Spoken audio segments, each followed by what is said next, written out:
May 9th was the birth of a new Malaysia and a nationwide call to move away from complacency of the previous government.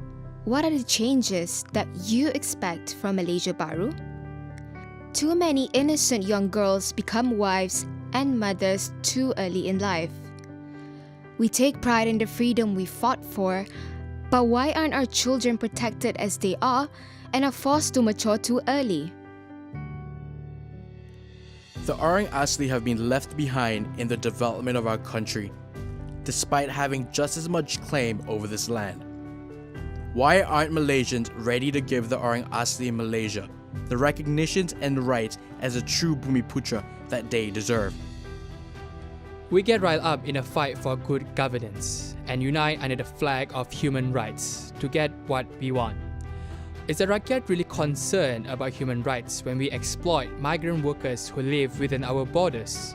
Our Rukun Negara states that our nation, Malaysia, being dedicated to achieving a greater unity of all her peoples, to maintaining a democratic way of life, to creating a just society in which the wealth of the nation shall be equitably shared, to ensuring a liberal approach to our rich and diverse cultural traditions.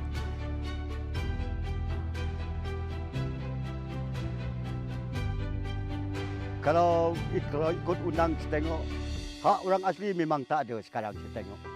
Mereka kehilangan hak tu, yes. Because why? Because kita set certain rules and this and all that, ataupun we don't at all, and therefore, we don't do justice to them.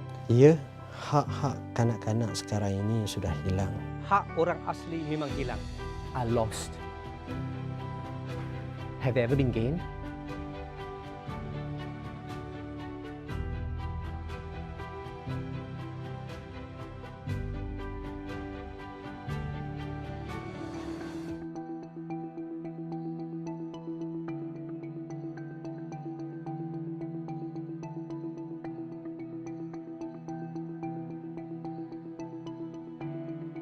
There is a clear inconsistency in who we consider to be children. 18 is generally the legal age of adulthood in Malaysia, yet we allow children way younger than that to agree to a lifetime commitment that is marriage. If a person is not considered old enough or mature enough to make rational decisions in most aspects of their life, how can we trust them to decide whether they're ready for marriage or not? What these children have to deal with when they get married? Well, first of all, adjustment. They are now all alone with a man. Having said that, I think most child marriages don't turn out well because you're very young at the time you're getting married and you're not ready to make many of the decisions that come with marriage. To tear that relationship from that and to move in, it's a very emotional experience, traumatic experience. The consequences of what happens after they get married. In the cases that I've worked on, the man or the boy usually leaves the girl after a year and she's left to fend for herself and the child or children. So why? Why do you want to marry your child off so early? I don't understand. Apart from socio-economic standing, many parents subject their children to marriage to escape the culture of shame when they become sexually active and eventually get pregnant. I know there's a perception that it's social economic, that because they're poor they marry the children off. But in the cases I've seen, that it's a rural issue. It's not. The cases that I've actually seen for myself are actually in KL itself. And I've seen underage marriage amongst the middle class, amongst the rich, and amongst the poor. So, you're not going to be a great parent. And then you're going to struggle with that parenting. There's going to be more abuse in that child. There'll be more discipline problems. And I think the biggest issue, the one that worries us most, is that this mother is going to trap her own children in the same cycle that she is. Ketika mana pasangan tidak memahami tentang parenting, tentang isu kekeluargaan dengan sebaik mungkin, menyebabkan dan mengatijahkan rumah tangga diambang keruntuhan dan boleh membawa kepada perceraian. The first step we as a nation should take when it comes to putting a stop to this practice is by understanding its consequences. Child marriage not only separates a child from his or her parents, it also exposes them to sexual exploitations, limit their liberties and educational opportunities, all of which goes against the UN Conventions on the Rights of Child that we ratified with reservations back in 1995. What else? I think first of all, there's a loss of control of life. You're not financially independent. You're dependent on somebody. You know, you're dependent almost totally on your husband. You know, you're removed from your family, and socially you become a bit isolated, and you got no control about deciding contraception. All your decision making actually by an older man. The thing is, with child marriage, it's not really about culture or race or religion. It's really about a power play between an adult and a child that we protest against. And in these cases, many of the cases go unreported because it's a domestic violence case. Police don't take actions against cases like that. There's so many cases of abuse and power struggles. The second loss I like to think that happens is the loss of possibilities. All of us got possibilities in life.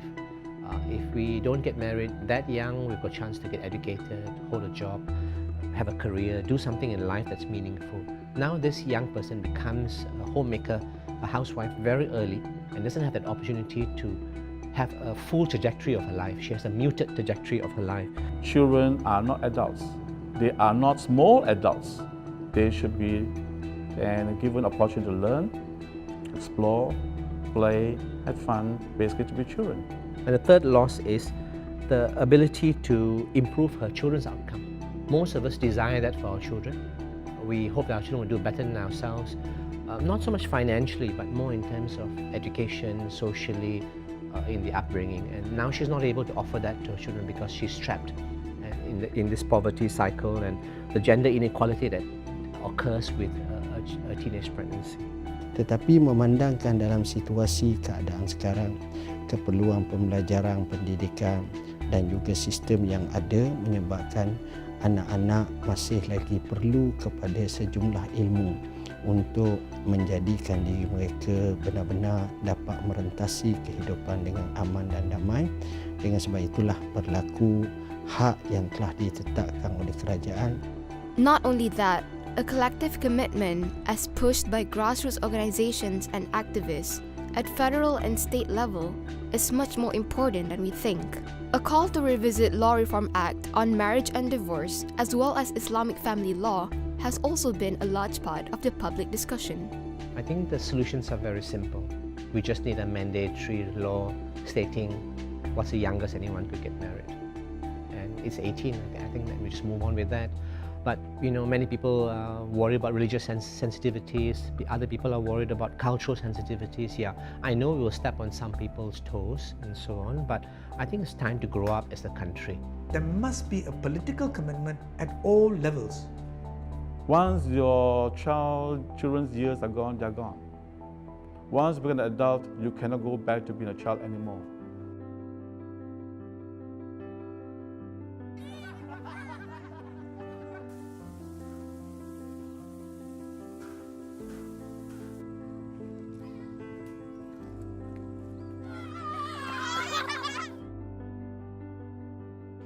We are here at one of the Orang Asli settlements in Malaysia. We want to speak to the people of the Orang Asli to discover and understand the issues that they're going through. Kalau kita melihat isu orang asli, sebenarnya dia sangat kompleks. Kita mempunyai 18 suku kaum. 18 suku kaum, kita mempunyai 854 kampung yang base locality yang pelbagai. Kita mempunyai kawasan pendalaman yang sangat hardcore dan ada yang duduk di pinggir bandar dan di bandar. Kami di sini masalah air, masalah hutan ni.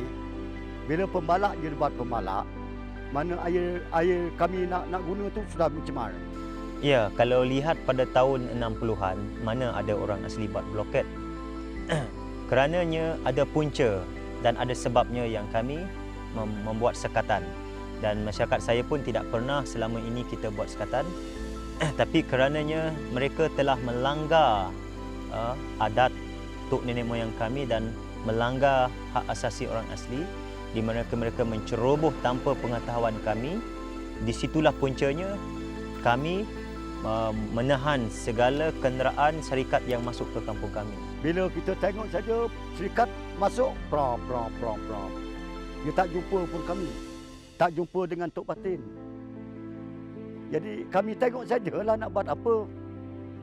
Berapa bulan yang lalu juga pihak syarikat membawa senjata api menggertak kami di sini.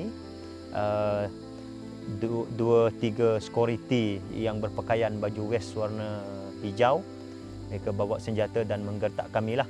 Projek boleh ambil, bukan tak boleh, tapi kalau boleh pegawai tu ikutlah cara sistem kontraktor tu masuk kampung, jagalah untuk kawasan ni, kawasan yang tak boleh dibenar tok batin tu, kena hormat, ikutlah cara itu. Hutan kita dah tukol, air kita dah mencemar. Rasa tersinggunglah perasaan kami orang asli. Bukan saya sini saja. Semua orang asli sekarang. Tapi benda macam ni tak payah saya buat macam tu. Contoh kalau saya pergi Kuala Lumpur, saya musnah tempat Kuala Lumpur tu, macam mana tuan di KL tu nak rasa? A major factor that has put the Orang Asli in this position is a lack of recognition to their rights by both the general public and the Orang Asli themselves. When discussing Orang Asli rights, the rakyat looks down towards them and label them as unimportant.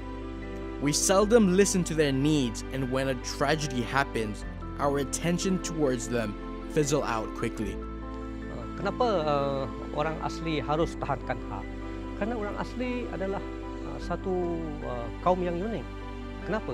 Cara hidup orang asli adalah berkaitan tanah, bukan saja sumber ekonomi, tetapi berkaitan dengan identiti mereka sendiri. Kan tanah adalah merupakan cara hidup orang asli, berkaitan dengan alam dan sekitar. Dan sekiranya orang asli tidak tahankan tanah, siapa orang asli? Maksudnya, orang asli sama kepada bahasa lain, tak ada makna lagi pada orang asli. Companies and governments get away with ignoring Orang Asli rights because their culture is seen as backward and they get in the way of development. Just like many other minority communities around the world, their lifestyle is seen odd and different. How much have the Orang Asli been ignored? Itu kita pelik juga. Sebab kerajaan apa je mantu dengan orang luar, orang negeri lain. Mengapa pula masyarakat kita sendiri tak boleh? Itu kita pelik juga itu. Sepatutnya kerajaan dia mesti tengok rakyat Malaysia. Apabila saya berjumpa kedua dengan Menteri Besar di SUK, mula pertama saya jumpa, lepas itu 2015 saya berjumpa lagi dengan Menteri Besar Datuk Adnan bin Yaakob berkaitan isu tanah, kes yang telah digeran 190. Kita bertengkar, berkelahi. Datuk Nan cuba halau, menengking saya untuk memberi impak yang besar, biar saya tak boleh nak bercakap dah. Harapan saya sebenarnya jangan pandang rendah dekat orang asli. Dia serang, dia marah, dia halau, dia tengking.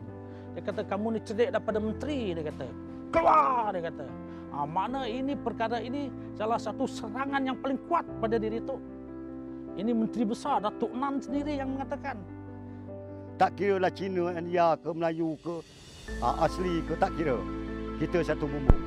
Jadi bila satu bumbung, apa masalah, diorang kena perhatian. Itu saja. Bagi pandangan saya, kalau orang luar berfikir negatif kepada masyarakat pribumi ini, rasa tak payah nak bantu apa-apa. Yang disebut baru-baru ni satu Malaysia, saya rasa memalukan untuk masyarakat kami pribumi. Saya rasa tak payahlah. Biarlah kami kehidupan berbiasa saja.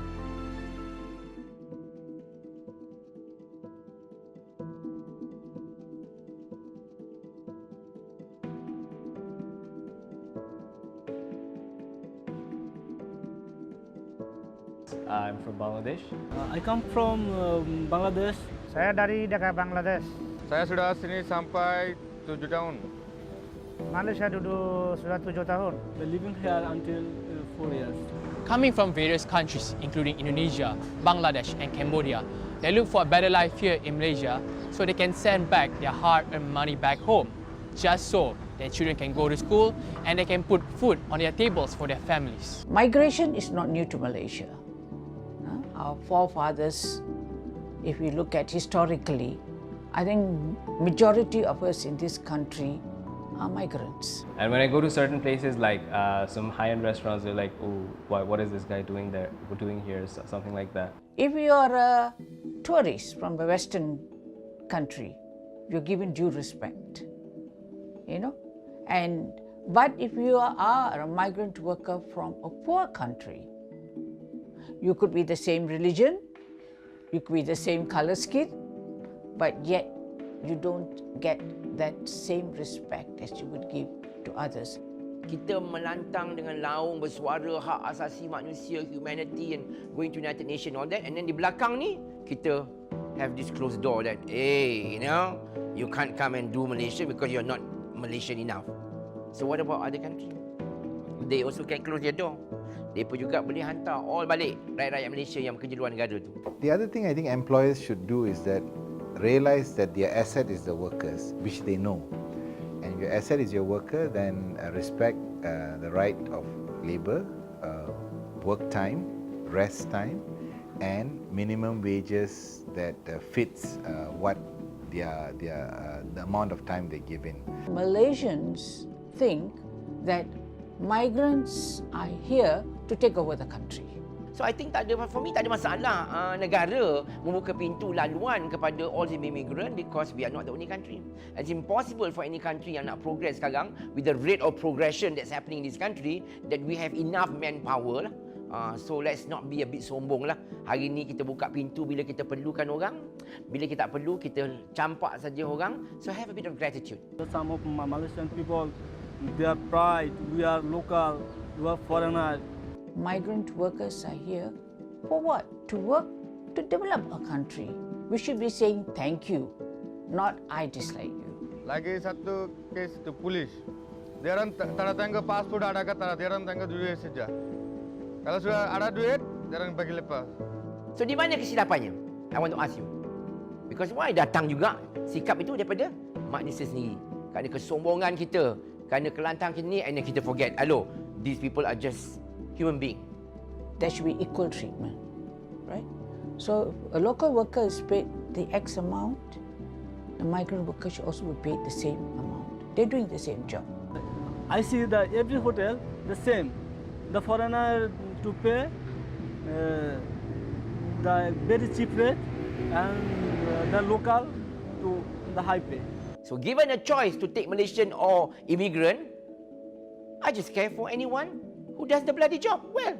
Any amount of money that he gets, it's helping his children, helping his family to live day by day. 1000 dapat saya tak happy dah. Pasal saya tak cukup. Family sama saya tak cukup.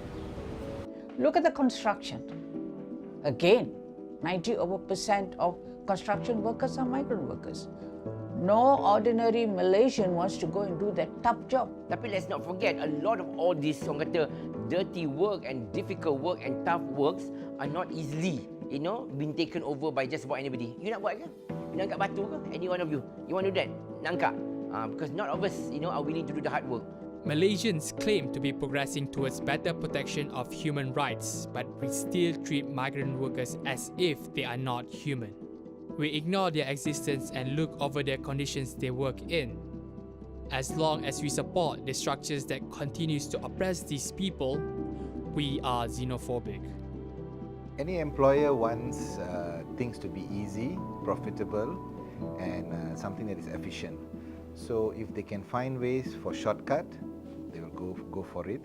If they find it's too laborious, too difficult, then they will try to find ways around the system. And if they can pay workers lesser and make more profit, why not? Over 90% of migrant workers came into the country legally with documents. But when they arrived here, they were either cheated by the agent, by the employer, their documents were not renewed, they were abused, they had to move from place to place. Now all this has put them into an undocumented status. That begs the question, then what should employers do? You know, so employers then should be allowed to have a better management system of migrant workers, meaning it should be made easy for them to get workers. Permit should not be so difficult and you have to go to this jabatan, that jabatan, that jabatan. It should be straightforward, online, should not have middleman syndrome. vendors. I think the system now, there's too many in-betweens. I am disappointed. I am disappointed melihat keadaan senario this country today that we are getting more and more racist, and the worst part, under the pretext of religion, kita menggunakan to put people down. Put yourself in their shoes and imagine being at the receiving ends of all of those ill treatments. Imagine if our children had to work in a foreign country to survive and is being treated that way, how would you feel? Yes, Malaysians are xenophobic.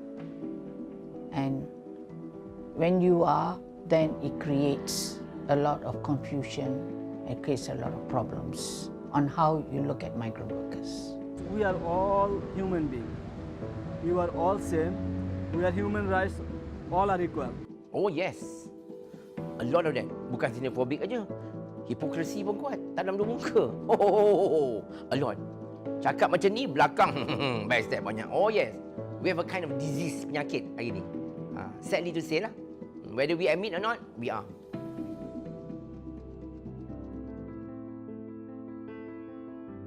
So Tan Sri, how can we move forward as a nation? To be a proper nation, consolidated and all that, it imposes more difficulties for us because we are not homogeneous. There are still prejudices and all that in Malaysia. But we can weather that. We can weather our prejudices, our inward-lookingness. But it all means that we have to be competitive. If we are competitive, we can churn out an economy that's vibrant, we will be able to succeed. Being in the Commission on Human Rights poses extra responsibility for us commissioners. People expect more, and if you excite them about all these principles and treaties, international treaties, then you have to operationalize them in Malaysia. The system must manifest justice and fairness. You start with a disadvantage because capitalist society is not fair. Somebody wins and a lot of people lose. I believe in the optimism of Malaysia. I think we can move with this. In human rights terms, we have not tried to educate the country about the seriousness and serious value of human rights. We have not. We have not taught anything like that in our schools. We don't even teach proper history to our people. It's so loaded one side. You just want the country to be great. But how are you going to participate? Your role is very, very important. If this country is going to be strong in championing human rights, we must champion equality